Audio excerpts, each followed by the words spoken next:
Assalomu alaykum, Metalik House obunachilari. Mana biz high-tech uslubida shunaqa doira shaklida stol stullar yasadik. Bu kafelarga, fast food xonalarga yoki oilangizga ro'zg'orga ham bemalol ishlayveradi. Endi oldin stol stullarni tepaga ko'tarib yig'ib ketilardi. Endi xudo xolasa mana o'zini ichiga chiroyli holatda kirib qo'ygan stulingiz bilan bir xil holatda turadigan shunaqa high-tech stol yasadik. Mana ko'rishlaringiz mumkin bemalol.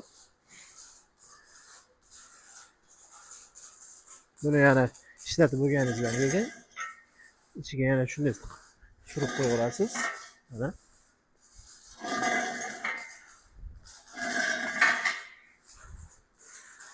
Mana xudo xolasa buni bitgan holatini ham tashlaymiz. Kimga shunaqa stol stullar zarur bo'lsa bemalol aloqaga chiqaverasiz. Pastda raqamlar qoldiramiz. Sog' bo'linglar, layklarni bosib